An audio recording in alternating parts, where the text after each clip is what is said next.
जय हिंद दोस्तों, यहाँ पर हम लोग आरआरबी एनटीपीसी यूजी लेवल 2026 के प्रश्नों को शिफ्ट वाइज कर रहे हैं। आज का शिफ्ट है 8 मई वाले पेपर का पहला शिफ्ट। आइए देखते हैं सवालों से। बहुत बेहतरीन तरीके से पूरा क्लास चलने वाला है। क्लास में शुरू से अंतिम तक जरूर बने रहिएगा। एक एक प्रश्न बेहतरीन ट्रिक और बेहतरीन अप्रोच के साथ आपको सिखाया जाएगा। आगे आने वाले एग्जाम्स के लिए बहुत महत्वपूर्ण है ये क्लासेस, इसलिए छोड़िएगा नहीं, पूरा जरूर देखिएगा। पहला सवाल देखिए, यहाँ पर क्या बोला गया है कि निम्नलिखित में से कौन सा अनुपात सबसे बड़ा है ना। तो इसको लगाने का तरीका तो कई बार बता चुके हैं आपको, है ना। कौन सा अनुपात सबसे बड़ा है, तो आपको क्या करना है, जैसे इसको अगर हम लोग बदलेंगे P/Q फॉर्म में तो 7/11 होगा, है ना। 7/, यहाँ पर 11 हो जाएगा। अब आपको क्या करना है, यहाँ पर 7 को 11 से डिवाइड नहीं करना है, आप डिनोमिनेटर को न्यूमरेटर से डिवाइड करिए, यानी कि 11 को 7 से डिवाइड करिए। चलिए करिए, है ना, जल्दी जल्दी। तो 7 एकम 7 पॉइंट, है ना, 40 हो गया। 7 पंजे 35, फिर आपका 5 हो जाएगा, तो 7 सत्ते 49, मतलब 1.57 आ गया। ऐसे इसको भी 9 को 14 से डिवाइड करिए, तो कितना होगा सेकंड नंबर वाला, 9 एकम 9, ठीक है, 5 बचा, 50 हो गया। तो 9 पंजे 45, ठीक है, बचा कितना यहाँ पे 5, तो 50 45, फिर 5 50 हो गया, फिर 9 पंजे 45 हो जाएगा, ठीक है। इस तरीके से ही चलता रहेगा। आगे देखिए, इसको अगर देखा जाए तो 18 को 11 से डिवाइड करिए, तो 11 एकम 11 पॉइंट, बचा 11 7, है ना, 70, तो 11 छके 66 हो जाएगा ये, है ना, और बचा 4, तो 11 3 33, मतलब इतना आ गया। इसके बाद इसको डिवाइड करिए, तो 13 एकम 13 होगा, 7 8 हो गया, मतलब 80 हो गया। तो 13 छके 78, है ना, 13 छके 78। और इसके बाद आप देखिए यहाँ पर 13 छके 78, ठीक है, कितना बचा यहाँ पर बताइए, 2 बचा, है ना। तो 13 एकम 13 हो जाएगा, इतना आ गया। अब इसमें से जिसका डिनोमिनेटर, क्योंकि डिनोमिनेटर ही है, क्योंकि न्यूमरेटर तो सबका सेम हो गया, 1 1 हो गया, है ना। जिसका डिनोमिनेटर सबसे बड़ा होगा वो सबसे छोटा रेशियो होगा, और जिसका डिनोमिनेटर सबसे छोटा होगा वो सबसे बड़ा रेशियो होगा। सबसे छोटा कहाँ है, 1.55, यानी कि सेकंड नंबर वाला। तो 9-14 का रेशियो, यानी ऑप्शन नंबर सी यहाँ पर आपका करेक्ट आंसर हो जाएगा। सबसे बड़ा अनुपात 9:14 होगा। दोस्तों, अगर आप लोग रेलवे के किसी भी एग्ज़ाम की तैयारी कर रहे हैं, चाहे वो आरआरबी एनटीपीसी हो, ग्रुप डी हो, एएलपी हो या टेक्नीशियन हो, तो आपको मैथ्स पढ़ने के लिए कहीं भटकने की ज़रूरत नहीं है। हमारे रेलवे युग बैच से जुड़कर आप लोग अपना कंप्लीट मैथ्स पढ़ सकते हैं रेलवे के सभी एग्ज़ाम के लिए। इस बैच में हम आपको कंप्लीट मैथ्स पढ़ाएंगे, यानी कि अरिथमेटिक के साथ साथ आपको एडवांस भी पूरा कराया जाएगा। साथ ही ये बैच हमारा बाइलिंगुअल होने वाला है, तो किसी भी लैंग्वेज के बच्चों को यहाँ पर कोई दिक्कत नहीं होने वाली है, बड़े आराम से पढ़ सकते हैं। इस बैच की फ़ीस सिर्फ और सिर्फ 99 रुपीज़ रखी गई है। 99 रुपीज़ में आप लोग कंप्लीट मैथ्स पढ़ सकते हैं। इस बैच को ज्वाइन कैसे करना है, तो ज्वाइन करने के लिए आप हमारे दिए गए व्हाट्सएप नंबर पर मैसेज करिए, वहाँ से बैच के बारे में और डिटेल प्राप्त कर सकते हैं आप लोग, और बैच में कैसे ज्वाइन होना है वो भी वहाँ पर बता दिया जाएगा। तो अगर आपको मैथ्स में दिक्कत जा रही है और आप ये सोच रहे हैं कि कहाँ से मैथ्स पढ़ें, तो आप एक बार इस बैच पर भरोसा करके देखिए, इस बैच में ज्वाइन होइए और आप अपना मैथ्स कंप्लीट तरीके से पढ़ सकते हैं। गारंटी दिलाते हैं, आपको मैथ्स सिखा कर रहेंगे, जीरो टू हीरो बना देंगे। दूसरा क्वेश्चन यहाँ पर देखिए, पाइप एंड सिस्टम का है। इसमें क्या कह रहा है कि पाइप ए टंकी को 12 घंटे में भर सकता है, दूसरा पाइप बी से 18 घंटे में खाली कर सकता है। पहले ए को खोला जाता है और 4 घंटे बाद पाइप बी को खोला जाता है। टंकी कुल कितने समय में भरेगी, है ना। अच्छा, चलिए देखा जाए। यहाँ पे बोला गया है कि भैया पाइप ए जो है 12 घंटे लगाता है, पाइप बी जो है 18 घंटे लगाता है। इन दोनों का एलसीएम कितना हो गया, 36 लीटर आपका टोटल कैपेसिटी है टंकी का। 36 लीटर पानी भरना है। 36/12 3 आ जाएगा, 36/18 2 आ जाएगा। लेकिन ये खाली करने का काम कर रहा है, क्योंकि ये बी है ना, तो ये माइनस हो जाएगा। अब इसमें कह रहा है 4 घंटे बाद पाइप बी को भी खोला जाता है, मतलब पाइप ए जो है 4 घंटे तक अकेले काम करेगा, है ना। तो 1 घंटे में कितना काम कर रहा है, 3 यूनिट काम कर रहा है, तो 4 घंटे में कितना भर लेगा, ये 12 यूनिट भर लेगा, ठीक है। 12 यूनिट भर लिया। अब 12 यूनिट भरने के बाद बचा कितना हमारे पास, 36 लीटर टोटल भरना, 36 - 12 यानी कि 24 लीटर भरना है। अब 24 लीटर भरने के लिए आप देखिए कि बी को भी खोल दिया जाता है, तो दोनों काम करने लगे। तो 1 घंटे में कितना काम करेंगे बताइए, ये 3 भरेगा, ये 2 खाली कर देगा, तो 3 - 2 यानी कि 1 आ जाएगा। यानी 1 घंटे में सिर्फ 1 लीटर भरेंगे, तो टोटल 24 लीटर भरना है, यानी कि 24/1, 24 घंटे का समय यहाँ पर लग जाएगा जो बचा हुआ था उसको भरने में। टोटल टाइम पूछा गया ना, कुल कितने समय में, तो 4 घंटे यहाँ है ना, 4 घंटे शुरू के और 24 घंटे ये, तो 4 और 24 टोटल 28 घंटे आ जाएगा। बी ऑप्शन करेक्ट होगा, सॉरी डी ऑप्शन। ठीक है, इसको देखिएगा, एज का क्वेश्चन है। अब इसमें आप इक्वेशन बनाने में अपना टाइम बर्बाद मत कीजिएगा, बाई ऑप्शन करना है। एक माँ और पुत्री की आयु क्रमशः 36 और 12 है, कितने वर्षों में माँ की आयु पुत्री की आयु की दोगुनी हो जाएगी, है ना, कितने वर्षों बाद। शुरू में कितना है, 36 है और यहाँ पर 12 है, ये माँ की एज है, ये पुत्री की एज है ना। चलिए पहले ऑप्शन से देखते हैं, कितने वर्षों बाद बोला है ना, डबल हो जाना चाहिए। तो पहले 15 वर्ष बाद देखते हैं, तो 15 वर्ष बाद दोनों की आयु कितनी हो जाएगी, 12 15 27, है ना, 27 हो गया। और 36 और 15 कितना हो जाएगा, 51। क्या डबल हो रहा है, 27 का डबल 51 होता है क्या, नहीं होता, मतलब पहला ऑप्शन नहीं होगा। दूसरा देखिए, 12 बार जोड़ते हैं, तो 12 और 12 ये हो जाएगा 24, और 12 और 36 ये हो जाएगा आपका 48। क्या डबल हो रहा है, देख लीजिए डबल हो रहा है, बिल्कुल डबल हो रहा है मम्मी का एज। बी ऑप्शन करेक्ट हो गया, ऑप्शन से लगाना है यहाँ पर। मेंसुरेशन का बहुत बढ़िया प्रश्न है, कह रहा है कि एक घन के प्रत्येक कोर की लंबाई यहाँ पर 10 सेंटीमीटर। एक घन है हमारे पास, क्यूब है, तो ये हमारा ए का वैल्यू हो गया। ठीक है, ए मतलब यहाँ पर साइड ऑफ या फिर एज ऑफ द क्यूब। बोला गया यदि घन के भीतर, घन है हमारे पास, है ना, उसके भीतर एक गोला उत्कीर्ण किया जाए, मतलब इंस्क्राइब किया जाए, उसके अंदर रखा जाए, तो गोले के पृष्ठीय क्षेत्रफल और घन के बाहरी पृष्ठीय क्षेत्रफल का अनुपात कितना होगा। ठीक है, अगर एक घन के अंदर एक गोला रखा जाता है, तो गोला रखने पे जो इसका एज होगा, यानी कि 10 सेंटीमीटर इसका जो एज होगा, इतना ही उसका डायामीटर होगा, यानी कि 2r होगा। बिल्कुल होगा, क्योंकि एकदम सटा के रखा जाएगा। तो देखा जाए यहाँ पे, आप थोड़ा इमेजिन करिए ना, क्यों यहाँ पे डायग्राम बनाना है भाई, थोड़ा सा इमेजिन करिए कि एक घन है, उसके अंदर एक गोला रखा जाता है, तो गोला का जो पूरा डायमीटर बनेगा वो किसके बराबर होगा, एज के बराबर, क्योंकि एज टू एज होगा। ठीक है, तो ये हो गया। अब रेडियस कितना आ गया, यहाँ से 5 आ गया, है ना, तो ये हो जाएगा आपका 5। अब क्या बोला है, गोले का पृष्ठीय क्षेत्रफल और घन के बाह्य पृष्ठीय क्षेत्रफल का अनुपात कितना होगा। तो घन का बाह्य पृष्ठीय क्षेत्रफल 6a² होता है ना, और गोले का पृष्ठीय क्षेत्रफल कितना होता है, 4 πr², है ना, 4 πr², ये गोले का क्षेत्रफल हो गया, और 6a² ये आपका हो गया किसका, घन का पृष्ठीय क्षेत्रफल। अब इनका रेशियो लेने लेना है हमें, रेडियस रख दीजिए और ए की वैल्यू रख लीजिए, तो यहाँ पे हो जाएगा 2 पाई और रेडियस का स्क्वायर मतलब 5 का स्क्वायर यहाँ पे हो जाएगा 25, है ना, और इधर ये हो जाएगा 3 और ए मतलब 10 का स्क्वायर यहाँ पर हो जाएगा 100। ठीक है, अच्छा ये 2 3 क्यों लिख दिए, क्योंकि इसको पहले ही काट दिया हमने 2 से, है ना। अच्छा 25 से ये 4 बार में आपका कट जाएगा, और 2 से ये आपका 2 बार में कट जाएगा, यानी कि पाई इधर बचा और इधर रेशियो 6 हो गया, 3 दूना 6, pi ratio 6, option number A is the correct answer. Clear है बात, आगे चलिए। इस सवाल को देखें, एवरेज का है, आसान सा प्रश्न है ना, इसमें बेसिक बिल्कुल भी मत लगाइएगा, हालांकि ओरली भी इस सवाल को लगाया जा सकता है अगर आप कॉन्सेप्ट जानते हैं तो। देखिए कह रहा है एक क्रिकेटर 9 मैचों में औसतन यहाँ पे 55 रन बनाए, है ना, हर एक मैच में औसतन यहाँ पे 55 रन बना रहा है। 10वें मैच में उसने 85 रन बनाया। ठीक है, उसका नया औसत कितना होगा। आप बड़े ध्यान से ये बताइए कि आप इसमें डेविएशन मेथड भी लगा सकते हैं, और एक जो तरीका नॉर्मल थिंकिंग वाला है ना, कॉमन सेंस वाला जो तरीका है वो भी हम बताते हैं। एवरेज का मतलब क्या होता है, सब में बराबर बराबर, है ना। तो 9 मैच में पहले यहाँ पे 55 सब में बराबर था, 10वें मैच में उसने 85 रन खेला। ये बताइए कि अगर वो 10वें मैच में भी 55 रन बनाता, 10वें मैच में भी अगर वो 55 रन बनाता, तो टोटल सभी मैचों में 10 टोटल मैचों में 55 का एवरेज होता, है ना, क्योंकि पहले से 9 मैच का एवरेज कितना था, 55 था। अगर 10वें मैच में भी 55 रन बनाता तो एवरेज सबका 55 हो जाता, लेकिन वो 10वें मैच में 55 रन नहीं बना रहा है, 85 रन बना रहा है। कितना अधिक बना रहा है बताइए, तो 30 रन वो अधिक बना रहा है। ये जो 30 रन है ये सभी में बट जाएगा, सभी में मतलब सभी मैचों में, यानी कि टोटल 10 मैचों में, तो 3 यहाँ पर एवरेज प्लस हो जाएगा। पहले एवरेज कितना था, 55 में 3 जोड़ देंगे हम लोग, आपका आंसर आ जाएगा, है ना, 55 और 3 कितना होगा, 58, ऑप्शन नंबर डी होगा। आइए देखते हैं, बढ़िया सवाल है ये। इसमें कह रहे हैं कि 2 बसें एक ही समय पर 2 शहरों जो कि एक दूसरे से 264 किलोमीटर की दूर पर हैं चलना शुरू करती हैं और एक ही राजमार्ग पर एक दूसरे की ओर यात्रा करती हैं, है ना।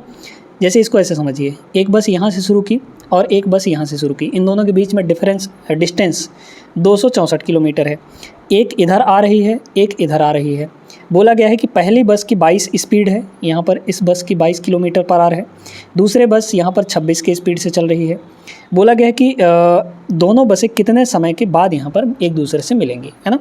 टाइम हमें निकालना है, तो टाइम इज इक्वल टू क्या होता है, डिस्टेंस अपॉन स्पीड। डिस्टेंस कितना कवर करेंगी दोनों बसें। जैसे एक इधर से चलेगी, एक इधर से चलेगी, कहीं पे तो जाके मिलेंगी यहाँ पे। तो दोनों बसें अगर देखा जाए तो कितना कवर की डिस्टेंस, ये कुछ की होगी, ये कुछ की होगी, यानी कि टोटल मिलाकर आपका 264 किलोमीटर कवर हुआ। तो डिस्टेंस कितना हुआ, 264 किलोमीटर। अब बात करते हैं यहाँ पे हम लोग स्पीड का। तो स्पीड क्या होगा, तो याद रखिएगा, जब भी एक ही डायरेक्शन में होता है तो यहाँ पे स्पीड का डिफरेंस लिया जाता है। और अगर, है ना, यहाँ पे अगर एक की स्पीड x है, दूसरे की स्पीड y है, तो रिलेटिव स्पीड क्या बनेगा, यहाँ पे x माइनस वाई बनेगा इस केस में, अगर एक ही डायरेक्शन में चलेंगे तो। और अगर एक दूसरे से विपरीत दिशा में चल रहे हैं तो इस केस में आपका जो रिलेटिव स्पीड लिया जाता है वो सम लिया जाता है दोनों का, x प्लस वाई। तो इस केस में क्या करेंगे, दोनों का सम ले लेंगे, है ना, क्योंकि दोनों विपरीत दिशा में चल रही हैं। कितना होगा, 48 हो जाएगा। बस इसी को काट लीजिए, आपका टाइम निकल कर आ जाएगा, है ना। 4 से पहले काटें, ठीक है, 4 से काट लेते हैं पहले, है ना, या फिर ठीक है 4 से काट लेते हैं, 4 से काटना आसान होगा। तो 4 से इसको अगर काटेंगे तो ये 12 हो जाएगा, और 4 से इसको काटेंगे 4 छक्के 24, ठीक है, 4 छक्के यहाँ पर 24 हो जाएगा, बचा 2, फिर 4 छक्के 24, ठीक है। तो अब इसको ऐसे भी देख सकते हैं कि 33/6 हो जाएगा, है ना। 33 या फिर 6 से काटिए ना, तो 6 11 और 6 2, मतलब 11 का आधा आएगा, 5.5। ऑप्शन नंबर बी इसका करेक्ट आंसर होगा। इसको लगाइएगा। कह रहा है कि 3 वयस्क और 4 बच्चों के एक समूह में फिल्म टिकट के लिए इतना भुगतान किया, 2 और 3 इतना, समान टिकट के लिए 270, एक वयस्क का टिकट कितना होगा, है ना। तो एक वयस्क का टिकट हम बोलते हैं कि यहाँ पे x रुपये का है और बच्चों का y रुपये का है, तो 3x प्लस 4y हो जाएगा, है ना। 3x प्लस यहाँ पर 4y इज इक्वल टू यहाँ पे 380 हो गया, 380 हो गया। और फिर यहाँ पे 2 वयस्क, है ना, 2x, क्योंकि एक वयस्क का टिकट x रुपये का है, तो 2 वयस्क का यानी 2 एडल्ट का 2x हो जाएगा। और यहाँ पर 3y इज इक्वल टू यहाँ पे कितना हो गया, 270। आपको पूछा क्या है, पूछा है वयस्क का टिकट, यानी x की वैल्यू हमें निकालनी है। तो अगर x की वैल्यू निकालनी है तो y को बराबर करिए। y को बराबर करने के लिए यहाँ 3 है, यहाँ 4 है, तो इस 4 को इसमें मल्टीप्लाई कर दीजिए, तो यहाँ हो जाएगा 4, और इसके कोफिशिएंट को यहाँ मल्टीप्लाई कर दीजिए, है ना। तो कर लेते हैं, ये हो जाएगा 9x, है ना, तो यहाँ 9x, यहाँ 8x होगा, तो 9x और 8x का डिफरेंस 1x आ गया, इज इक्वल टू, इधर इसका 3 से और इसका 4 से मल्टीप्लाई करके डिफरेंस ले लीजिए, ठीक है। इसका 3 से मल्टीप्लाई करेंगे तो कितना होगा, 0, 3 8 24 और 11, माइनस इसको देखिए 27 का 4 गुना, 27 दूना 54, 54 दूना 108, है ना, तो 108 यानी इतना हो जाएगा। तो 14 में से 80 मतलब कि 8 गया, 14 में से 8 गया, 60 आएगा, है ना। तो 60 रुपये हो जाएगा। Option number D correct answer हो गया। क्लियर है, आगे बढ़िए। सवाल नंबर 8 यहाँ पर देखते हैं। एक विद्यार्थी ने प्रारंभ में गणित और भौतिकी में समान अंक प्राप्त किए, बाद में गणित के अंकों में मूल अंकों के 20% की वृद्धि होती है, जबकि भौतिकी के अंकों में मूल अंकों के 10% की कमी होती है। प्रारंभिक कुल अंकों के आधार मानते हुए कुल अंकों में समग्र प्रतिशत परिवर्तन कितना होगा। बड़े आराम से इसको कर सकते हैं। देखिएगा, यहाँ पे बोला गया है कि भैया गणित और भौतिकी में समान अंक प्राप्त करता है, हम 100 नंबर मान लेते हैं, है ना। दोनों में 100 नंबर प्राप्त किया, दोनों में 100 नंबर। पहले में 10% बढ़ाए, गणित में 20% बढ़ाए, तो 20% अगर बढ़ा देंगे तो ये 120 नंबर हो जाएगा। और इसमें 10% कम करेंगे, तो 10% कम करेंगे तो यहाँ पर 90 हो जाएगा।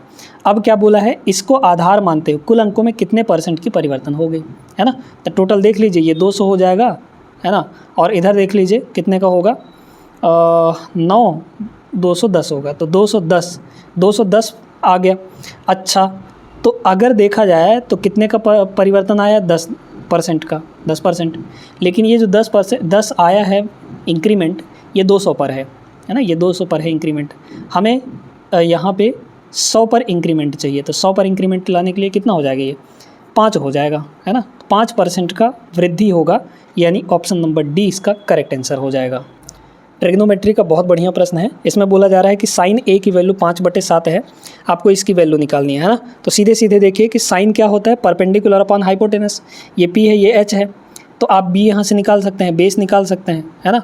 तीनों चीज़ें लिखते हैं। देखिए परपेंडिकुलर कितना होगा 5, हाइपोटेनस कितना होगा 7, हमें यहाँ से बेस निकालना है, बेस कितना हो जाएगा हाइपोटेनस का स्क्वायर अकॉर्डिंग टू पाइथागोरस।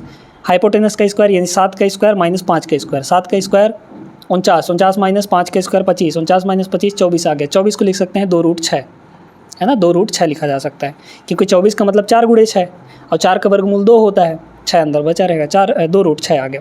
अब चलिए रखते हैं, तो 5 इंटू कॉसेक है, कॉसेक होता है साइन का उल्टा, साइन 5/7 है, तो यहाँ पे कॉसेक कितना हो जाएगा 7/5 हो जाएगा, माइनस यहाँ है 7 और साइन की वैल्यू दी ही गई है 5/7 है यहाँ पे, तो ये हो गया। डिनोमिनेटर में कितना होगा 2√6, है ना, 2√6। अच्छा सेक बोला है, तो सेक जो होता है कॉस का उल्टा होता है। अच्छा कॉस क्या होता है आपका बेस अपॉन हाइपोटेनस, तो सेक कितना हो जाएगा हाइपोटेनस अपॉन बेस। हाइपोटेनस कितना 7, बेस कितना है 2√6 है, और फिर प्लस 7, कॉस का यहाँ पे स्क्वायर लिखना है। कॉस कितना होता है बेस अपॉन हाइपोटेनस, यानी कि 2√6/7, इसका स्क्वायर कर दीजिए, तो 2√6 का स्क्वायर आ जाएगा 24 और 7 का स्क्वायर 49, तो यहाँ पे हो जाएगा 24/49, तो 24 बटा यहाँ पर 49 हो गया, है ना।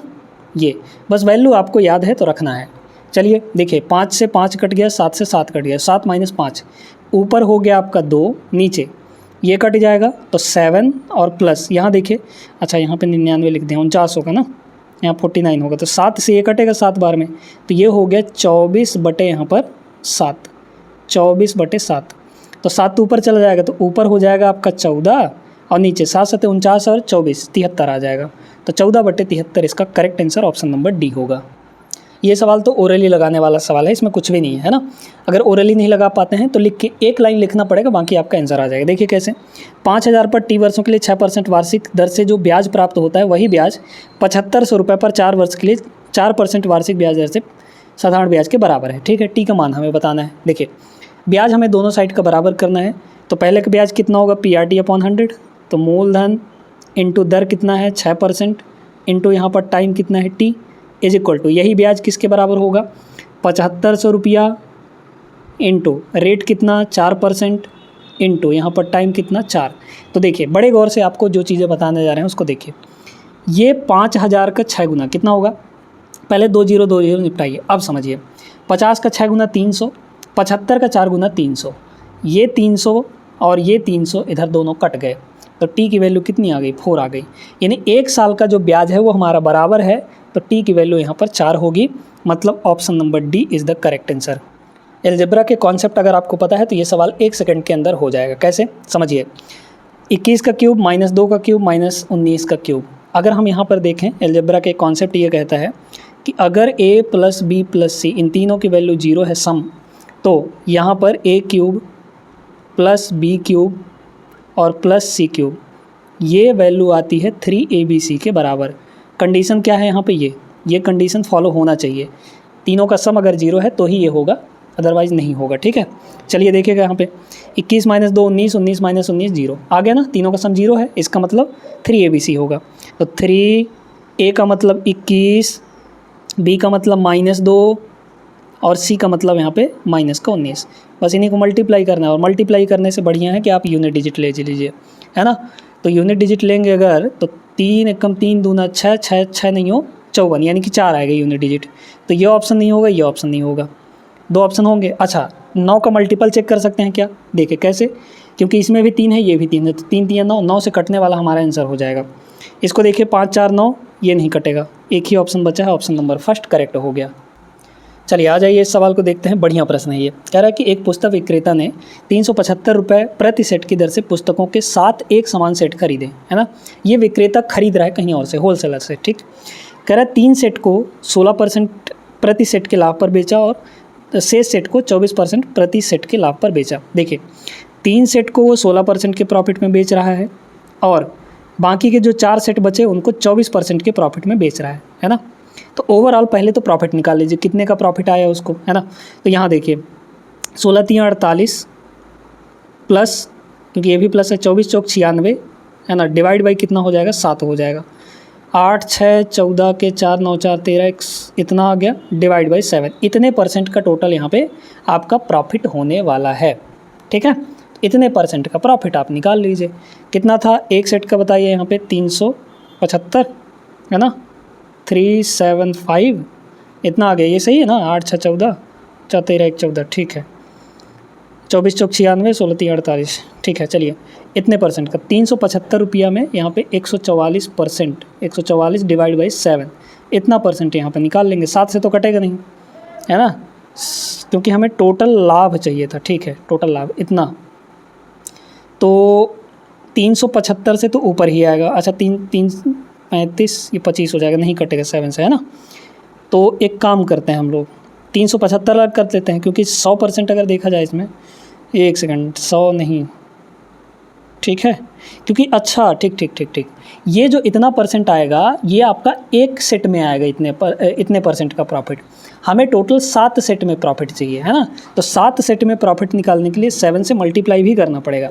तो 7 से 7 आपका कट जाएगा, और 7 से 7 कट गया तो अब देख लीजिए यहाँ पे परसेंट हटाएंगे तो नीचे 100 लग जाएगा, है ना। परसेंट हटाएंगे तो नीचे 100 लग जाएगा, और अब हमें काट पीट लेना है। काटने पीटने से बेहतर है कि आप यूनिट डिजिट लगा लीजिए, या फिर यूनिट डिजिट भी नहीं लगा सकते, डीएस लगा सकते हैं ज़रूर। डीएस बताइए कितना होगा, या फिर एक काम और कर सकते हैं, इसमें क्या है, 9 है, तो 9 को मल्टीपल देख लीजिए, है ना। 144 9 मल्टीपल देख लेंगे। देखिए 7 2 9 5 नहीं कटेगा, 8 5 13 13 और 8 9 से नहीं कटेगा, ठीक है, 21 हो जाएगा। 4 5 9 ये कट जाएगा। अच्छा 2 ऑप्शन आपके 9 से कटने वाले हैं, तो और क्या देखा जाए यहाँ पे, 9 से तो कट रहा है, मतलब 4 से भी आपका कट, अच्छा 4 से दोनों कट रहे हैं, ठीक है। 16 का मल्टीपल 16 से भी कटना चाहिए, तो ये देखिए 16 3 48, 2 बचा, ये 16 से नहीं कटेगा, मतलब ये ऑप्शन आपका नहीं होगा, डी ऑप्शन नहीं होगा, एक ही ऑप्शन, ऑप्शन नंबर सी हो जाएगा। वैसे भी अगर देखेंगे तो 16 3 48 और 6 बचा, नहीं कट पा रहा है भाई ये भी 16 से। अच्छा सॉरी 16 से नहीं काट सकते ना, क्योंकि यहाँ पर परसेंटेज भी है, वो डिवाइड में नीचे आएगा। अच्छा 16 से नहीं चेक कर सकते, तो क्या करेंगे, तो क्या जुगाड़ लगाएं हम लोग यहाँ पे, डीएस लगा ली। अच्छा डीएस भी तो 9 आ रहा है, तो और क्या डिविजिबिलिटी रूल लगाया जाए यहाँ पे, और क्या डिविजिबिलिटी रूल लगाया जाए। अच्छा 18 कहीं दिख रहा है क्या, 18 अगर दिख जाए तो ठीक है ना। 18 इसमें दिख रहा है, बिल्कुल 18 का डिविजिबिलिटी रूल लगा सकते हैं, क्योंकि इसमें आपका देख लीजिए 18 मल्टीपल होगा, ठीक ना, 18 से कटने वाला। क्योंकि इसमें देखिए कि ये 18 8 144 होता है ना, 18 8 144 होता है, तो मतलब 18 से कटने वाला नंबर, तो 18 3 54, यही आपका करेक्ट आंसर हो जाएगा। मतलब ये 18 से नहीं कटता, तो ये वाला ऑप्शन आपका नहीं होगा। समझ में आई बात, ऑप्शन को एलिमिनेट करना है आपको। ये वाला सवाल तो दोस्तों रेलवे इस समय हर जगह पूछ रहा है इसको, है ना। ये वाला सवाल, इस टाइप का सवाल क्या करना होता है, कुछ नहीं, देखिए राइट साइड का बस बेस देखिए, 6/14 है, इधर भी सब जगह 6/14 बनाना है आपको। ये 14/6 है, इसको 6/14 बनाएंगे तो पावर आपका चेंज हो जाएगा, साइन पता है ना आपको। a/b का पावर अगर m है और हम इसको लिखना चाहते हैं b/a, यानी उल्टा करना चाहते हैं, तो पावर का साइन चेंज हो जाएगा, यानी कि -m हो जाएगा, ठीक है। चलिए इसको 6/14 लिखेंगे तो ये -8, ठीक है। ये 6/14 है ही, +3, और यहाँ पे 6/14 करेंगे तो ये -10 हो जाएगा। इज इक्वल टू इधर का पावर कितना है, 9m + 9। बस इसी को सॉल्व करना है आपको, है ना। क्योंकि भाई देखिए बेस सेम हो जाएगा, और बेस सेम हो जाएगा तो पावर आपस में ऐड होते हैं मल्टीप्लाई करने पे, है ना। तो पावर को ऐड कर दिया हमने। इधर भी बेस आपका कितना बना, 6/14, इधर भी बेस कितना बना, 6/14। इधर का पावर ये आया, इधर का पावर ये है, क्योंकि बेस बराबर तो पावर भी आपस में बराबर होने चाहिए, दोनों को बराबर कर लिया हमने। देखिए -15 -9 -24 और डिवाइड बाई यहाँ पर 9 हो जाएगा, m का वैल्यू काटेंगे 8/3, -8/3 ऑप्शन नंबर सी होगा। ओरली बनाया जा सकता है इस सवाल को मौखिक रूप से, है ना, बिना पेन चलाए। कैसे, समझिए। वो सबसे बड़ी संख्या ज्ञात कीजिए जिसे 12, 15 और 14 से विभाजित करने पर प्रत्येक स्थिति में 5 शेषफल बचना चाहिए। ये जो 5 शेष बच रहा है, हर ऑप्शन से 5 निकाल दीजिए, और 5 अगर निकालेंगे तो जो संख्या होगी वो इन तीनों से कटने वाली मिल जाएगी हमें, है ना। तो इसमें अगर देखें तो ये बनेगा 9, 1, अगर 5 हम इसमें से निकाल दें तो 9, 1 और 8, 7, ठीक है। और इसमें कितना बनेगा 9, 9, 8, 3, 5 अगर माइनस घटा देंगे 5 तो यहाँ बनेगा 9, 5, 9, 0, थर्ड ऑप्शन। यहाँ बनेगा 9, 6, 6, 0। अब इसमें से जो भी हमारा करेक्ट आंसर होगा वो 12, 15 और 14 सबसे कटेगा।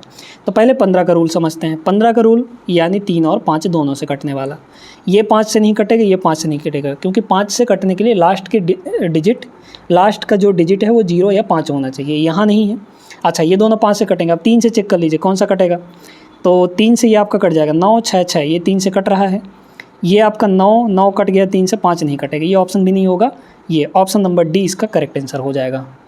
इसको देखिए, ये तो सिंपल है, देखते ही बन जाना चाहिए आपको। कह रहा है 5 घंटे में इतने पैकेट नूडल्स, तो उसी दर से 17 घंटे में कितना। 17 घंटे में पूछा गया तो 17 का मल्टीपल हमारा आंसर हो जाएगा। तो पहला ही ऑप्शन है 17, 3, 51, 17, 4, 68, फर्स्ट ऑप्शन करेक्ट आंसर हो गया। लगाना कैसे है देखिए, अगर 5 घंटे में इतने पैकेट हैं तो 1 घंटे में कितने बनाएंगे, 1520 डिवाइड बाई 5 कर लेंगे, 1 घंटे में पैकेट आ गया। 17 घंटे निकालना है तो 17 से मल्टीप्लाई कर लेंगे हम लोग यहाँ पे। 5 तियाँ 15 और 5 चौके 20, 304 आ गया, है ना। तो 17 को 304 से मल्टीप्लाई कर लीजिए, 68 और 51, है ना। 53, 68 correct answer option number first होगा। चलिए इस सवाल को ओरली बनाते हैं, मौखिक, है ना। ध्यान से समझिए। कह रहे हैं कि कोई धनराशि 5% वार्षिक साधारण ब्याज दर पर 3 साल में इतना हो जाती है। ये आपको गिवन है अमाउंट, यानी मिश्र धन, है ना। चूंकि साधारण ब्याज हर साल का बराबर होता है तो 5% 1 साल का है, तो 3 साल का कितना होगा, 15% हो जाएगा। 15% ये हमारा ब्याज बना है। मूलधन कितना होता है, 100%। तो ब्याज और मूलधन मिलकर कितना हो जाएगा, यानी मिश्र धन टोटल 115%। ये कितना हो जाएगा, 115% हो जाएगा। ये आपका मिश्र धन हुआ। ये जो 115% है वो कितना गिवन है, आप देख सकते हैं कि 4600 दिया गया है। 115 का जस्ट 4 गुना 460 होता है, यानी कि ये 40 गुना हो रहा है। तो बस हमें मूलधन निकालना है तो 100 की वैल्यू निकाल लीजिए, ये भी 40 गुना हो जाएगा, है ना, यानी कि 4000। तो 4000 इज़ द करेक्ट आंसर, ठीक है। ऑप्शन नंबर सी हो जाएगा। चलिए इस सवाल को देखते हैं। ये सवाल है थोड़ा सा तगड़ा, है ना, बढ़िया सवाल है। इसमें कह रहा है कि निम्नलिखित में से कौन सा युग्म सह अभाज्य नहीं है, को प्राइम नहीं है, है ना। को प्राइम नहीं है तो पहले को प्राइम। अच्छा ये समझिए को प्राइम होते क्या हैं। तो को प्राइम ऐसे दो नंबर जिनका HCF 1 आए तो वो को प्राइम होता है ना। और HCF अगर 1 के अलावा कुछ आता है तो वो को प्राइम नहीं होगा। हमें HCF देखना है। HCF निकालिए, चलिए निकालते हैं यहाँ पे, है ना। तो अगर देखा जाए तो डिफरेंस मेथड लगा सकते हैं हम लोग, है ना। डिफरेंस मेथड यहाँ पर लगा सकते हैं, या फिर डायरेक्टली आपको एक तरीका बताते हैं, डिवीज़न मेथड भी लगाइए। चलिए 351 को पहला ऑप्शन चेक करते हैं। 351 को यहाँ पर 173 से डिवाइड करिए। बड़े नंबर को छोटे नंबर से डिवाइड करना है, तो एक बार ही जाएगा या 2 बार जाएगा। 17 दूना 34, 3 दूना 6, हाँ चला जाएगा, है ना, चला जाएगा। 2 बार चला गया, 2 बार चला जाएगा तो 3 दूना 6 और 17 दूना यहाँ पर 34 हो जाएगा। इतना आ गया, मतलब कि 6, 5, 11, 5 बचा यहाँ पे। अब इसको देखिए, पुराना वाला डिवाइज़र को यहाँ पर उतार लेंगे, HCF निकाल रहे हैं और कुछ नहीं कर रहे हैं, ठीक है। तो कितना होगा, 5 तियाँ 15 और बचा 2, तो कितनी बार जाएगा, 5 तियाँ 15 बचा 2, 5 चौके 20, मतलब कि आपका हो जाएगा 170, है ना। 3 बच जाएगा। हमें बस रिमाइंडर से मतलब होता है और कुछ नहीं, ठीक है। तो रिमाइंडर हमारा 3 आ गया। अब इसको 5 से डिवाइड करेंगे तो कितना होगा, 3 एकम 3 बचा 2, और फिर इसको यहाँ पर 3 से डिवाइड करेंगे, है ना। सही कर रहे हैं कि नहीं, ठीक है, सही है कर रहे हैं। चलिए देखिएगा, 2 एकम 2, यहाँ पर 2 हो गया, 1 आ गया और यहाँ पर 2 हो जाएगा। तो 2 एकम 2, यहाँ पर 2 आ गया, मतलब ये 0 0 आ गया। तो 0 0 आ गया, जो लास्ट डिवाइजर होता है वही हमारा HCF होता है। ये HCF आएगा 1 के बराबर। तो पहला तो है हमारा, पहला जो है वो प्राइम है, ठीक है, ये वाला प्राइम है। हमें प्राइम नहीं चाहिए, है ना। ऐसे ही सभी ऑप्शन को चेक करना पड़ेगा, जहाँ पे मिल जाएगा वही हमारा आंसर होगा। सेकंड को चेक करिए, 273 और 171 डिवाइड मारिए, एक बार तो जाएगा, 171 हो गया, तो मतलब 102 आ गया, ये 102। फिर यहाँ पर 171 को नीचे लिख लेंगे, कितनी, एक बार ये भी जाएगा तो 102 हो गया, है ना। रिमाइंडर कितना बचा यहाँ पे, 69, ठीक है 102 आ गया, 102 आ गया। तो यहाँ पे एक बार ये भी जाएगा, रिमाइंडर से मतलब है हमें। तो 102 में 69 को आप लोग घटा लीजिए तो 30, 3 33 आ जाएगा, है ना, 33 आ गया यहाँ पे, ठीक है। इसको अब फिर यहाँ पे 69 ले लीजिए तो 2 बार जाएगा, यानी कि 66 हो जाएगा। तो 66 हो जाएगा तो 3 बचा, अच्छा 11, अच्छा ठीक ठीक, अब यहाँ पे मिल जाएगा हमारा आंसर, क्योंकि ये 33 हो जाएगा, ये वाला उतर आएगा। तो मतलब ये 3 से तो कट ही जाएगा, तो मतलब कि 3 11 बार में ये आपका कट जाएगा, है ना। तो 0 0 आ गया, मतलब हमारा लास्ट में डिवाइजर कितना है, 3 है, यानी HCF कितना होगा, 3 होगा। HCF 1 के अलावा आ रहा है, इसका मतलब यही हमारा को प्राइम नहीं होगा। ऑप्शन नंबर बी इसका करेक्ट आंसर हो जाएगा, ठीक है। जिसका HCF आपका 1 नहीं आएगा वही को प्राइम नहीं होगा, ठीक है। अगला क्वेश्चन ये रहा, एक समबाहु के सभी अंतःकोणों, अच्छा समबहुभुज है, सॉरी, समबहुभुज के सभी अंतःकोणों का योगफल इतना है। इस बहुभुज में कितने विकर्ण हैं, ठीक है, डायगोनल्स की संख्या बतानी है हमें। सबसे पहले दोस्तों यहाँ पर हमें ये पता करना पड़ेगा कि उसमें कितने साइड्स हैं, है ना। तो देखिए आपको एक तरीका बताते हैं, दो इंटरनल एंगल होता है, इसका फार्मूला क्या होता है, एक ठो इंटरनल एंगल का, है ना। एक ठो इंटरनल एंगल का फार्मूला होता है, ये होता है 180 माइनस 360 अपॉन एन। एन क्या है यहाँ पर, नंबर ऑफ साइड्स। उस बहुभुज में, उस पॉलीगन में, उस रेगुलर पॉलीगन में कितने साइड्स हैं, एन बताता है। अच्छा, एक्सटीरियर एंगल का जो फार्मूला होता है ये होता है एक तो एक्सटीरियर एंगल, है ना, ये होता है आपका 360 अपॉन एन, 360 अपॉन एन। और एक इंटरनल प्लस एक एक्सटर्नल का जो सम होता है ये हमेशा 180 डिग्री होता है, ये चीज़ याद रखनी है ना, बहुत महत्वपूर्ण है ये। अब हमें देखिए एक तो इंटरनल एंगल ये है और सभी का टोटल कितना दिया है 1800, तो इसमें अगर हम लोग n का मल्टीप्लाई कर देंगे, है ना, हमारे पास कितना है 180 माइनस 360 अपॉन एन। इसमें अगर हम लोग n का मल्टीप्लाई कर दिए तो ये सभी इंटरनल एंगल का सम आ जाएगा, है ना भाई। एक तो इंटरनल एंगल इतना है तो n internal angle multiply n कर देंगे, टोटल कितना है ये 1800 है। यहाँ से n निकल जाएगा, कितना होगा n अंदर मल्टीप्लाई करिए तो 180 n is equal to 1800, n से n कट जाएगा 360, 1800 और 360 हम लोग जोड़ लेंगे, है ना, कितना हो जाएगा 54, नहीं, ठीक है 8 3 11, मतलब कि 2160 हो जाएगा ये, है ना, 2100 यहाँ पर 60 हो गया। चलिए अब इसके बाद देखिए n की वैल्यू ये कट गया, तो n की वैल्यू यहाँ से कितनी आ गई 18 एकम 18 और 3 18 दूना 36, 12 आ गया, n की वैल्यू 12 आ गई। अब हमें नंबर ऑफ़ डायगोनल्स निकालने हैं, नंबर ऑफ़ डायगोनल्स। तो नंबर ऑफ़ डायगोनल्स का जो फार्मूला होता है ये होता है n इंटू n माइनस 3 और डिवाइड बाई यहाँ पर 2 रख लीजिए, वैल्यू आ जाएगा। n कितना है 12 और 12 में से 3 घटाएंगे तो 9 और डिवाइड बाई 2, ठीक है। तो 6 नहीं हो 54 आ जाएगा भाई, 6 हो जाएगा, ये 54 आएगा। तो 54 इसका करेक्ट आंसर होगा, यानी ऑप्शन नंबर डी। समझ में आई बात, आगे बढ़िए। ये वाला सवाल देखते हैं, क्वेश्चन नंबर 20, ठीक है। क्या बोला है इसमें, इसमें कह रहा है कि a shopkeeper offers 2 successive discount of 18% and 15% on a marked इतना, find the final selling price. ठीक है, चलिए 2 सक्सेसिव डिस्काउंट निकालना है। मार्क्ड प्राइस कितना है 1000, इस 1000 पर पहला डिस्काउंट 18% का, तो बेचेगा कितने में 100 माइनस 18, 100 माइनस 18 यानी कि 82% में, तो 82 डिवाइड बाई यहाँ पर 100% यानी 100। अच्छा, फिर इसके बाद यहाँ पे 15% यानी कि 85 में बेचेगा, तो 85 डिवाइड बाई यहाँ पर 100। बस यही चीज़ आपको निकालना था, है ना। तो देखिए इसमें कि आपका 17 है, तो 17 का मल्टीपल ही हमारा आंसर होगा। 17 × 5 = 85, मतलब 17 का मल्टीपल देख लीजिए कौन सा आंसर होगा, 17, है ना। या फिर कर ही लेते हैं, क्या दिक्कत है यहाँ पे, कर ही लेते हैं जल्दी से, मल्टीप्लाई ही तो करना है ना, मल्टीप्लाई ही तो यहाँ पर करना है। और ठीक है, 3 0 से 2 0 यहाँ, 1 0 यहाँ कट गया, 1 0 बस बचा है, यानी कि 10 बचा हुआ है। 10 आपका नीचे बचा हुआ है, और 10 अगर बचा हुआ है तो 5 से इसको निपटाइए, क्योंकि यूनिट डिजिट हम लगाना चाहते हैं ना। 5 से ये 17 बार में, 5 से ये 2 बार में कट जाएगा, है ना, और बस ये भी कट जाएगा आपका 41 बार में, तो 7 एकम 7 आएगा। 7 option number D correct answer हो गया। ठीक है, आगे बढ़िए।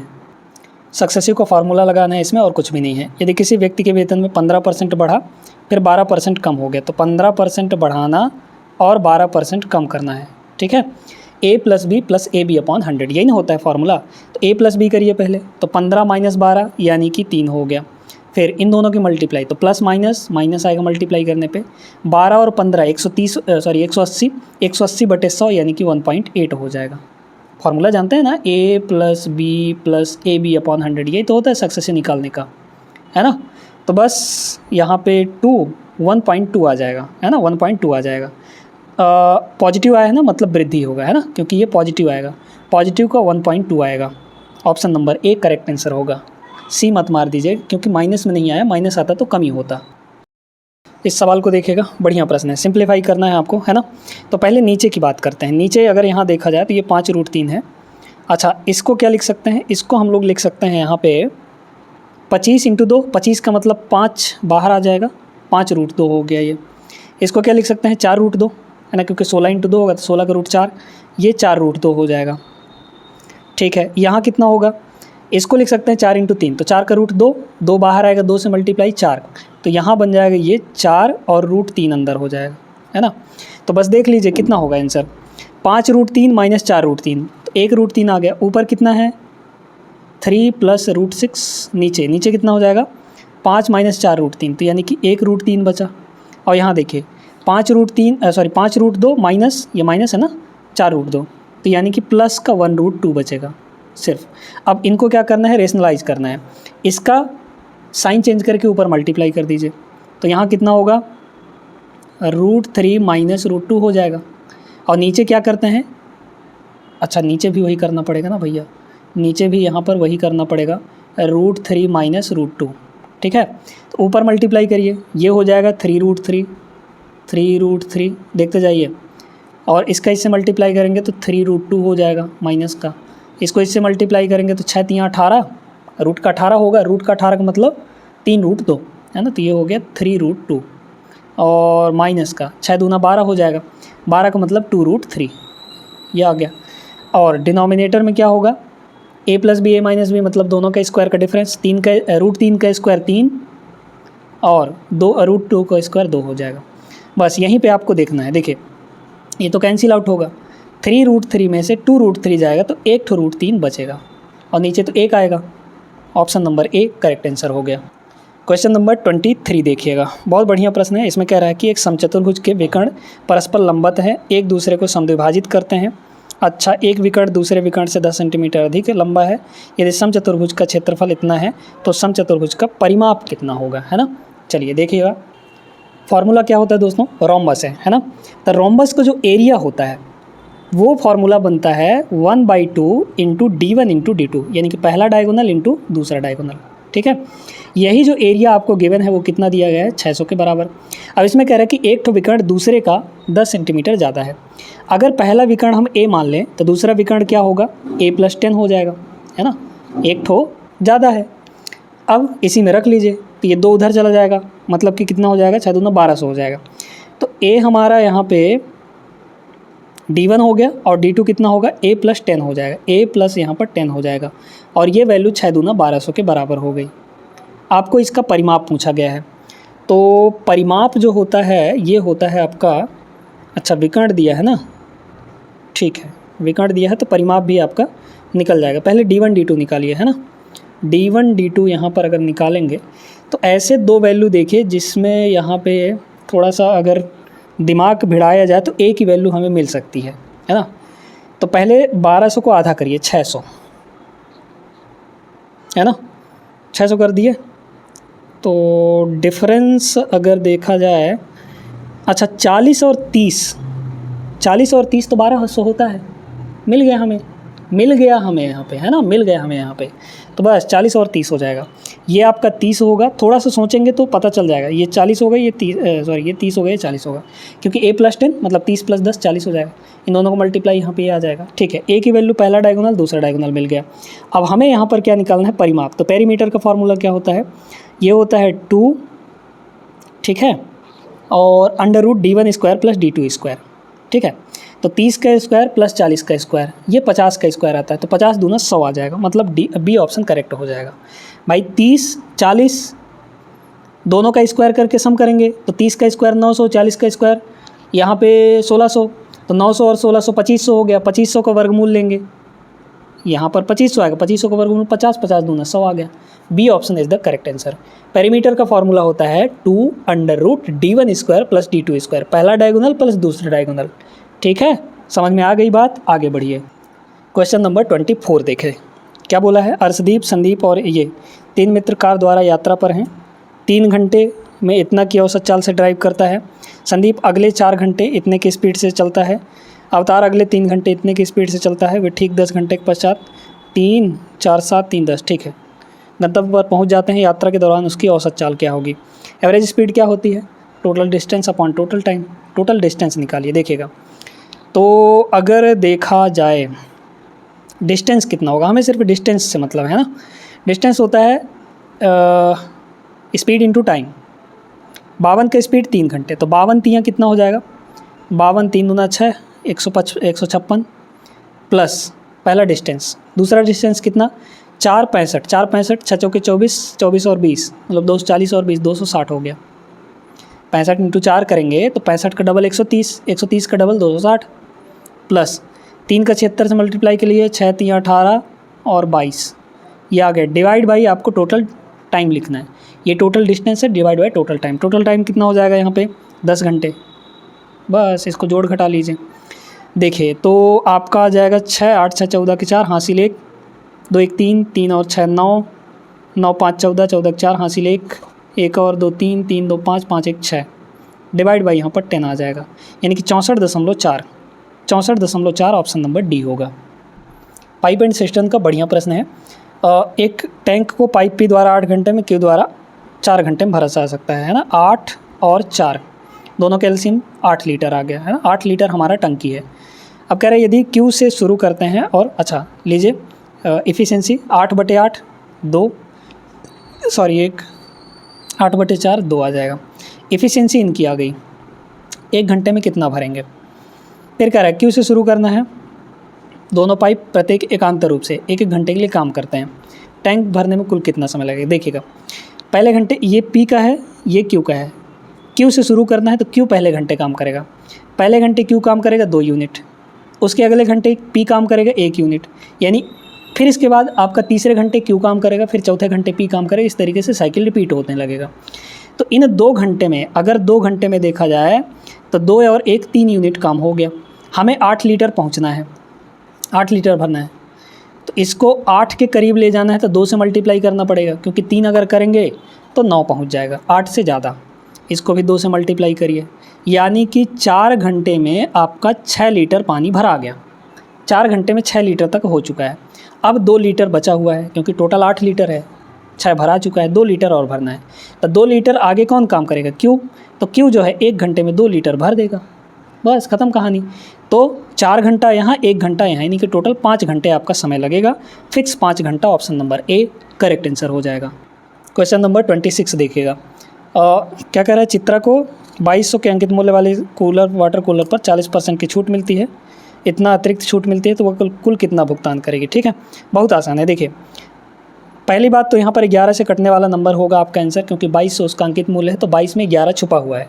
11 से कटने वाला नंबर ढूंढ लीजिए, आपका आंसर आ जाएगा। देखिए 8 5 6 नहीं कटेगा, ये 5 1 6 9 ये भी नहीं कटेगा, 5 1 6 ये कट जाएगा 11 से, ये भी नहीं कटेगा। एक ही ऑप्शन है, ऑप्शन नंबर सी 11 से कटने वाला, यही आंसर हो जाएगा। लगाना कैसे है, 2200 40% का डिस्काउंट यानी कि 60% में बेचा, 20% का एक्स्ट्रा डिस्काउंट तो 80% में बिका, 80/100 है ना। काटा पीटी कर लेंगे। देखिए 2 जीरो नीचे 4 जीरो टोटल, तो 1 2 ये इतना आ जाएगा। यूनिट डिजिट लगा लीजिए, है ना। 6 दूना 12 मतलब 2 और 2 8 16, यानी कि यूनिट डिजिट 6 आएगा। ऑप्शन नंबर सी करेक्ट हो गया। चलिए इसको देखते हैं। 2 महीनों की वर्तमान आयु 5-7 है ना। शुरू में 5:7 है, ये एज है। 4 साल बाद उनकी आयु का अनुपात 6-8 होगा। 6-8 को थोड़ा काटिए तो 3 और 4 आ जाएगा, है ना। काट के लिख सकते हैं। 4 साल बाद हो रहा है तो यहाँ भी 4 साल बाद, यहाँ भी 4 साल बाद। क्रॉस मल्टीप्लाई मेथड लगा लेंगे, लेकिन उससे भी बेहतरीन तरीका बताते हैं। कह रहा है कि छोटी बहन की एज बताइए। प्रेजेंट में छोटी बहन की एज कितनी है, 5 यूनिट, क्योंकि जिसका यूनिट कम होगा, जिसका रेशियो कम होगा वही छोटी बहन होगी। 5 यूनिट, तो 5 का वैल्यू हमें निकालना है। और 5 का वैल्यू मतलब 5 से मल्टीपल, 5 से कटने वाला नंबर, 5 से कटने वाला एक ही नंबर है, बी ऑप्शन इसका करेक्ट आंसर हो जाएगा। सिर्फ देख के लगाना था। अच्छा, यहाँ से कैसे करेंगे, क्रॉस मल्टीप्लाई कैसे लगाएंगे, इन दोनों की मल्टीप्लाई 20, इन दोनों की मल्टीप्लाई 21, है ना।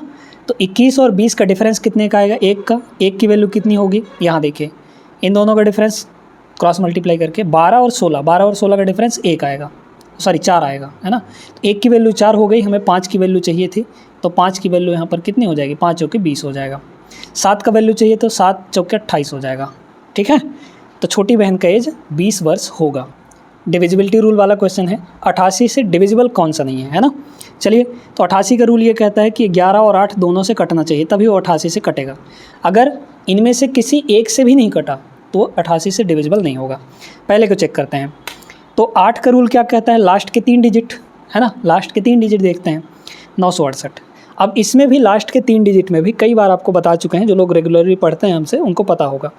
अगर इस 3 डिजिट में पहला वाला डिजिट इधर से लेफ्ट साइड से पहला वाला डिजिट अगर ऑड है, इनको दोनों को 4 से मतलब 4 जोड़ के या 4 घटा के चेक करते हैं। अगर 68 में 4 घटा देंगे तो कितना होगा, 64, 64 8 से कट जाता है, मतलब ये संख्या आपका 8 से कटेगा, ठीक है। 11 से चेक करिए, 9 8 17, 17 में 6 गया तो आपका 11 आ जाएगा, मतलब ये संख्या 11 से भी कट रहा है। पहला ऑप्शन 11 से कटने वाला है, 8 से भी कटने वाला है, मतलब आपका 88 से कटेगा। हमें पूछा है नहीं कटेगा कौन सा, ठीक है। तो पहला कट रहा है, ये संख्या तो 11 से कट ही रहा है, साफ तौर पर देख रहे हैं, 11 कम 11, 11 चौक 44। 8 से चेक करिए, 8 से चेक करने के लास्ट का 3 डिजिट 144, है ना। अगर ये ऑड है तो इसमें 4 घटा के चेक करिए, 4 घटाएंगे 40, 8 से कटता है, मतलब ये संख्या 8 से भी कटेगा। तो ये संख्या 8 11 दोनों से कट रहा है, मतलब 88 से कटेगा। इसको देखते हैं, ये संख्या 11 से कटेगा क्या, बिल्कुल कट रहा है, क्योंकि 3 1 4 और 2 2 4, 4 4 का डिफरेंस 0, 11 से कटेगा। 8 से देखते हैं, यहाँ लास्ट का 3 डिजिट कितना है, 2 3 2 है।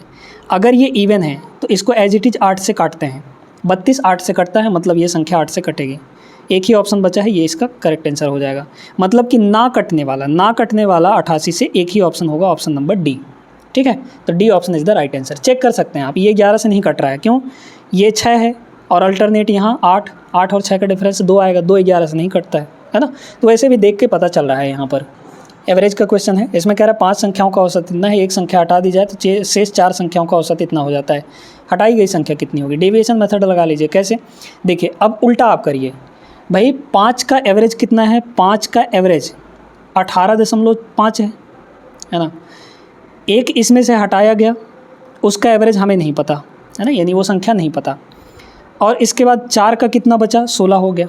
आप ऐसे समझिए, इसको उल्टा करिए, पहले 4 का 16 था, उसमें एक ठो संख्या और जुड़ा, तो सब का कुल मिलाकर यानी कि पाँचों का 18.5 हो गया, ठीक है। अब क्या करना है, देखिए डेविएशन मेथड बता रहे हैं, ओवरऑल सभी पाँचों का एवरेज कितना है, 18.5 है ना, 18 यहाँ पर 5। डेविएट कितना कर रहा है, 18.5 से ये कितना कम है, तो 2.5 कम है ना। 18.5 माइनस 16 करेंगे, 2.5 कम है। एक में 2.5 कम है, तो टोटल कितना, 4 है, 4 ठो संख्या है, तो 4 में कितना हो जाएगा, 25 चौके मतलब 2.5 चौके 10। यहाँ टोटल 10 कम हो जाएगा।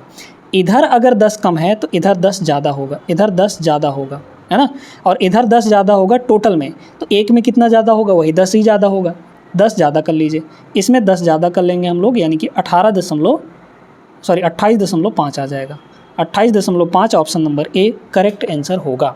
डेविएशन मेथड जो पढ़े हैं उनको बहुत आसानी से ये सवाल समझ में आ गया होगा, ठीक है। रेलवे युग बैच में ये सारे कॉन्सेप्ट आपको बहुत अच्छे तरीके से पढ़ाए गए हैं, तो जल्दी से जल्दी ज्वाइन कर लीजिए, है ना, कंप्लीट कराए दे रहे हैं, जल्दी जल्दी हो जाएगा। आगे चलते हैं नेक्स्ट अंतिम क्वेश्चन।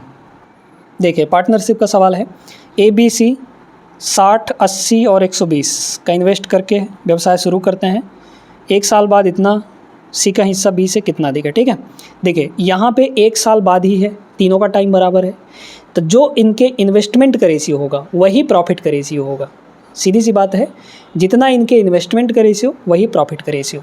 तो पहली बात, अगर इनके इन्वेस्टमेंट का रेशियो लेंगे तो 3 0 यहाँ, 3 0 यहाँ, 3 0 यहाँ कट गया। अब 4 से अगर काटा जाए तो ये 15, ये 20 और 4, अच्छा 20 से काट सकते हैं ना, 20 से सबको काट सकते हैं, तो 20 3 60, 20 चौक 80 और 20 छक्के 120। इनके इन्वेस्टमेंट का रेशियो क्या आया, 3 4 6 आ गया। अब चूँकि 1 साल बाद ही है, मतलब तीनों का टाइम बराबर है, तो तीनों का जब टाइम बराबर है तो यहाँ पर प्रॉफिट का रेशियो यही होगा, जो इनके इन्वेस्टमेंट का रेशियो वही प्रॉफिट का रेशियो। ठीक है, पूछा क्या है, टोटल लाभ यहाँ पे 78, सी का हिस्सा बी से कितना ज़्यादा है, ये ए है, ये बी है, ये सी है, सी का हिस्सा कितना ज़्यादा है, 2 यूनिट। टोटल लाभ कितना है, 7800 रुपया, सॉरी 78,000। ये टोटल लाभ कितना होगा, 4 3 7, 7 और 6 13, कितने की वैल्यू चाहिए, 2 की वैल्यू चाहिए, 13 छके 78, 6 दूना 12, ये आ जाएगा ऑप्शन नंबर सी। काट के देख लीजिए ना, 13 छके 78, 6000, 6000 दूना 2000, 12000 is the correct answer. Total 30 सवाल आपके कंप्लीट हो गए हैं दोस्तों। उम्मीद करते हैं कि ये सेशन पसंद आया होगा। वीडियो को लाइक कर दीजिएगा। मिलेंगे नेक्स्ट सेशन में।